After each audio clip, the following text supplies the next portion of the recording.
Coming to you from Flagstaff, Arizona, little vacay with my family. Did a little Utah. Well, first started off in Vegas, then we went into Page, Arizona, to the Antelope Canyon mines, and then went and checked out the Grand Canyon. And tomorrow we go back to Vegas, and then we'll roll back out Thursday morning, back to the hood and back to reality. So we're gonna try this whole video thing. So hopefully my guys are on point. And sucks to be you guys sitting in class right now. I'm actually in the bar area. They kind of gave me a little piece here with a lamp so I can do this. I got my drink sitting right here, so if you see me take a sip of it, take one for all of you guys. So getting into my point, creative leadership. Creative leadership is outside the box thinking and reacting. That should be enough. You guys see my next bullet, but that's not good enough for this class. And again, I'm on vacation, you're not. So outside the box thinking and reacting. I actually read through the book. I'm admitting that, so this can go for future reference. But creative leadership is not just your every single day typical leadership ability. It's the creative leadership is different for the way it would be in the military and the way it would be in the civilian sector. In the military world, you can just challenge every single subordinate until they do what you're telling them to do, or not do what you're telling them not to do. In the civilian world, they have what are those things called, rights, and they're allowed certain things and breaks and water breaks and bathroom breaks. So it's kind of difficult to speak on this, but I'm being creative to get my point across. So one of the things that I read was about letting go. Letting go, not having all the information, having all the power, having all the responsibility. Like, what one person wants all that to have to be on their conscience and weighing on them every single day on a daily basis? I mean, that would just drive somebody crazy. Letting go, empowering others to accomplish the same tasks that you can without that whole term micromanaging.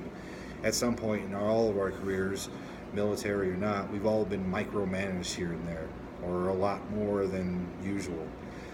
But being able to let go of a lot of those responsibilities that you would normally take care of, because the higher you go up, whether you're civilian or military, your responsibilities increase. The amount of people that you're responsible for increase. You don't want all that hanging on you every single day. You want to be able to spread that around, spread the load so that it's not all on you all the time. So that's what I mean by letting go. Nick or Charles, go to the next slide. See how I was acting there? I actually looked. All right. The next slide. Developing self is a priority. Again, how your leadership style is going to be, well, it's going to differ from in the military and in the civilian world. We keep always pounding that military thing, but that's all we freaking know.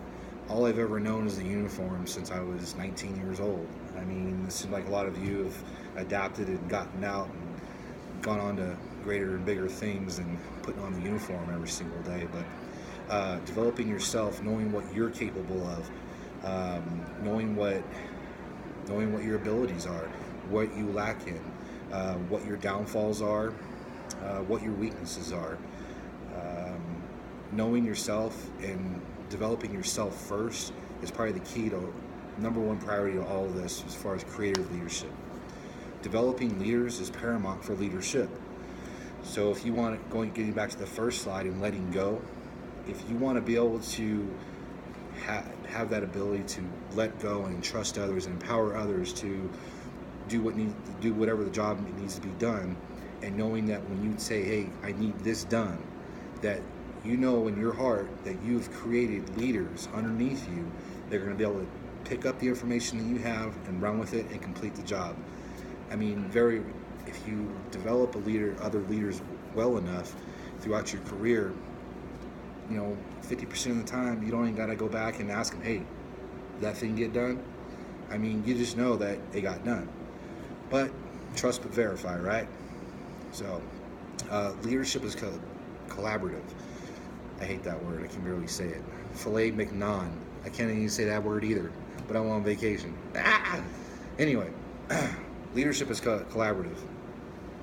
It's not all just about you, because whether you like to think so or not, it's not all about you. It's not all about me. It's a team.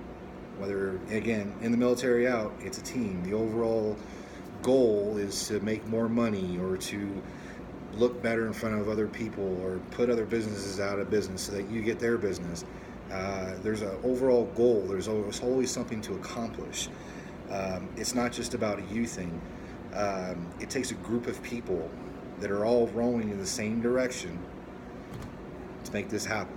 You can't just do it by yourself all the time. It takes the minds of others, it takes the wills of others, it takes the sweat of others to be successful. All right, go ahead and go to the next slide, guys. The leader can support, the leader can challenge, the leader can confront the group and all its members. If you're the leader, unfortunately, that's part of your being part of creative leadership is being able to do all three of those things. And all three have their own dynamics. Being able to be supportive, you're there to hey, I know you can do this. I believe in you. I have trained you properly. I have developed you. I have given you the necessary skills and the necessary tools and knowledge to be able to do this task. Supporting. Challenge. I challenge you. You could sit there and say, I don't think you actually do this. Sink or swim, right? But I guess that's one way of challenging people. Or challenging people hey, I know that this might be a little above your pay grade, but I believe in you, and I know that you can do this. I guess that goes back to support.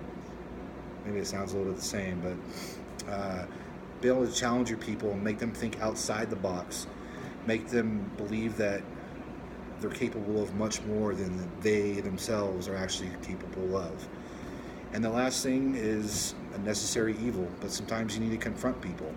You need to call them on their bullshit. You need to be able to say, hey, you're screwing up. You're messing up my world right now, all right? You're not doing the things that I've asked you to do. You're not doing the way that I've asked you to do them. These are very simple things, all right? We're not asking you to kill, to figure out world hunger or the ozone layer and figure out how Trump can grow some better hair, or, things like that. We're not asking you to, be a miracle worker. We're just asking you a simple thing. Sometimes you have to confront people. How you confront people, I've learned too, is, again, going back to all the other things, it's sometimes you have to get up in their face, and you're this close, and we've all been there. And in the real world, I guess, you really can't do that because they have all those rights and stuff like that. You have to go to their safe place and talk to them a little more casually and professionally. So creative leadership is also the willingness to take it on the chin, whether it's the good or the bad. If you're the leader and you want to be a dynamic leader, you want to be a creative leader, you come up with all these new ideas and new way of doing things and letting go and being supportive, challenging your people, going back to all my points. It comes with the good and the bad. And if they succeed, then you succeed. If they fail, it's your direct failure because you didn't produce good enough leaders. You didn't provide them with the necessary tools, the necessary skills, the necessary knowledge to be successful. Some people are just shitheads and they're going to fail and screw up all the time. But eventually, hopefully, those people pull their head out of their ass and eventually get the job done the way that you have trained them and educated them on to do it. So that's my part of the little spiel. Hope I didn't take up too much of everyone's time. And I'm gonna drink another one for you guys right after this. So